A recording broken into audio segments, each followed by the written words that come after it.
ஐயோ, இந்த விஷயம் மச்சானுக்கு தெரியுமான்னு தெரியலையே. ஏங்க எனக்கு ரொம்ப பயமா இருக்குங்க.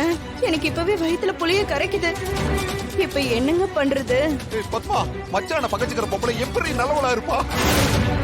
ஐயோ, அவகிட்ட நாம பணத்தை கொடுத்துட்டு இப்படி ஏமாந்து நிக்கிறோமே. ஐயோ ஏங்க, இந்த விஷயம் மட்டும் அண்ணனுக்கு தெரிஞ்சா எனக்கு ஒன்னே போட்டுருவாரு. உன்னை மட்டும் இல்லடி, என்னையும் வெட்டி சாகடிக்கட்டும். உன் பேச்ச கேட்டதுக்கு எனக்கு தண்டனை கிடைக்க வேண்டாம். இல்ல என்ன ஆனாலும் சரி, இத மச்சான் கிட்ட உடனே சொல்லி ஆகணும். ஐயோ ஏங்க வேணாங்க, அண்ணங்கிட்ட சொல்லாதீங்க. என்ன சொல்லுவாரோன்னு பயமா இருக்கு. ஏங்க உங்களுக்கு கெஞ்சி கேட்டுக்கிறேங்க, அண்ணங்கிட்ட மட்டும் இதை சொல்ல வேணாங்க. இத பாரு, நீ அழுதாலும் கெஞ்சினாலும் இனிமே நான் உன் பேச்ச கேட்க மாட்டேன்டி. நான் மச்சாங்கால விழுந்துட போறேன். ஆமா. ஐயோ இங்க ஏதோ வேலையெல்லாம் நடந்துகிட்டு இருக்கு. என்ன பண்றது? நாம என்ன எதிர் போய் கேட்டா நம்மளையே அடிச்சு கொன்றுவானுங்க. இல்லனா அந்த பொம்பளைக்கு போன் பண்ணி தகவலை சொல்லிடுவானுங்க. அப்புறம் அந்த வசுந்தரா தேவி உஷாராயிருவா. அதனால எதையும் காட்டிக்காம கொஞ்ச நேரம் கமுக்கமா இரு. நாம இடம் பார்க்க வந்த மாதிரியே பார்த்துட்டு வேன்ல ஏறி போயிருவோம். என்ன? சரிங்க. ஆனா பயத்துல இப்பவே படபடப்பா வேர்க்குதுங்க. உனக்கு வேணும்டி, நல்லா வேணும்.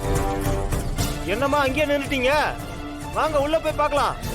இதோ வந்துட்டோம். சரி போலாம் வா.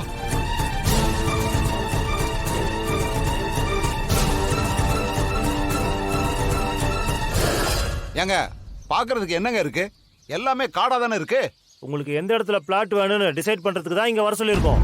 எங்க இடத்த எங்களுக்கே பிளாட் போட்டு விப்பீங்களாடா? இன்னும் கொஞ்ச நேரத்துல இங்க பெரிய பிரளயமே வெடிக்க போகுது. என் அண்ணன் வந்து உங்க எல்லாரையும் ஓட ஓட விரட்ட போறாரு. சரி வாங்க, ரொம்ப களைப்பா இருப்பீங்க. போற வழியில எள்ளி வாங்கி தரேன், வாங்க. சரி வா. மச்சான் என்ன மன்னிச்சிட்டேன்னு சொல்லுங்க. மச்சான் என்ன மன்னிச்சிட்டேன்னு சொல்லுங்க. மன்னிச்சிருங்கன்னு சொல்ற அளவுக்கு நீங்க என்ன தப்பு பண்ணீங்க? ஐயோ மச்சான், நான் தப்பு தான் பண்ணிட்டேன் மச்சான். என்ன தப்புன்னு சொல்லுங்க. மச்சான் இடம் வாங்கிக்கீங்கன்னு சொல்லி நீங்க பத்மாவுக்கு 20 லட்சம் கொடுத்தீங்கல்ல? ஆமா. ஒரு இடத்துக்கு அட்வான்ஸ் கொடுக்க போலான்னு இந்த பத்மா என்ன கூட்டிட்டு போயிருந்தா மச்சான்.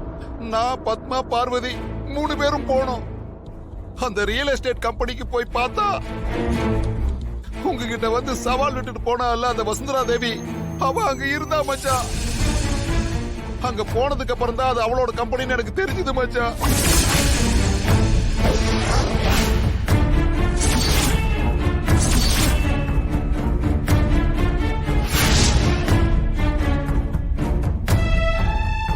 இந்த பொம்பளை கிட்ட சிக்க கூடாது, வா போலான்னு பத்மாவை கூட்ட மச்சான். பத்மாதான், நாம அந்த இடத்த தானே வாங்க போறோம். யாருகிட்ட வாங்கினா என்ன? இவங்க கிட்ட நிறைய இடம் இருக்கு, நல்ல இடமா வாங்கலான்னு என்ன கட்டாயப்படுத்திட்டா மச்சான். அதோட அந்த பிளாட்டுக்கு அட்வான்ஸ் கொடுத்துட்டா மச்சான்.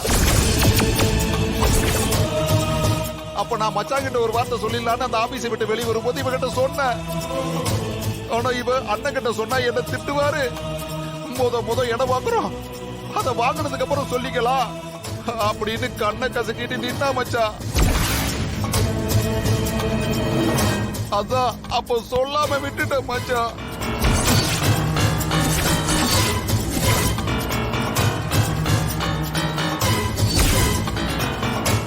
இன்னைக்கு நானும் இவளும் கோயிலுக்கு போறோம்னு சொல்லிட்டு எங்க போனோம் தெரியுங்களா?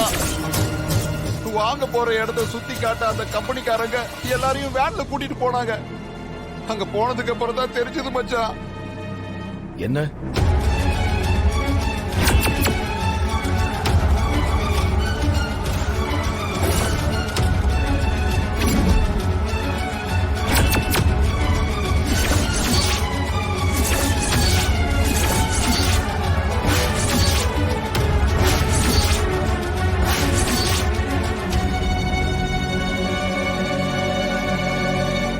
நம்ம பூர்வீக இடத்துல வேலி போடுறதுக்கு பள்ளம் தோண்டிட்டு இருந்தாங்க மச்சான். உள்ள நுழைஞ்சு சுத்தி பார்க்கும் போது நம்ம வச்சிருந்த போர்டு அங்க கீழே கிடந்ததை பார்த்த மச்சான். மச்சான் அதை பார்த்தது நாங்க 2 பேரும் வெல வெளுத்து போயிட்டோம் மச்சான். ஐயோ, நம்ம இடத்துலயே பிளாட் போட்டு நமக்கே விக்கிறாங்க. இது அண்ணனுக்கு தெரிஞ்ச என்ன ஆகும்னு இவளும் பயந்துட்டா மச்சான். மாமா பார்த்துட்டு சும்மாவா வந்தீங்க? 4 இழுப்பு இழுத்துட்டு எல்லாத்தையும் நிறுத்திட்டு வர வேண்டியதானே? பண்ணிருக்கலாம் மச்சான், ஆனா நாங்க 2 பேர் மட்டும் தானே அங்க இருக்கோம். எங்களை ஏதாவது பண்ணிட்டாங்கன்னா என்ன மாமா நீங்க? நாங்க ஏதாவது கலாட்டா பண்ணி அந்த விஷயத்த அந்த பொம்பளை கிட்ட சொல்லிட்டாங்கன்னா அவ உஷாராயிருவாள்ல. அதனாலதான் மூச்சு விடாம நாங்க 2 பேரும் கமுக்கமா அங்கிருந்து வந்துட்டோம்.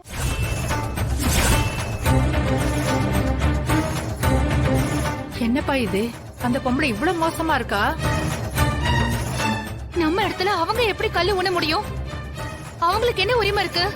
கூட்டு விவசாயம் பண்றேன்னு சொல்லிட்டு இங்க சர்க்குணம்னு ஒருத்தன் வந்தான்ல, அவன் வசுந்தரா தேவியோட ஆள்.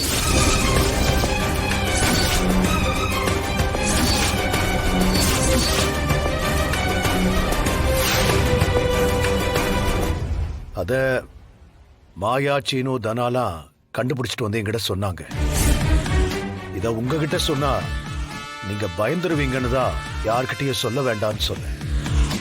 ஐயோ, வசுந்தரா தேவி அந்த இடத்தை வாங்கறதுக்காக அந்த சர்க்குணத்தை எப்ப அனுப்ப போறான்னு நான் காத்துக்கிட்டு இருந்தேன்.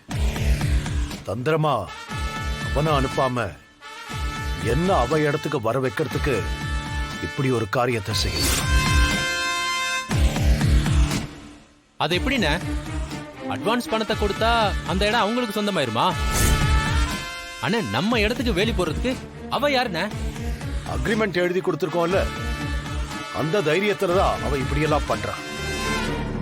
அந்த பத்திரத்தை வச்சுக்கிட்டு அவன் நினைக்கிறத சாதிக்கலாம்னு நினைக்கிறா போல.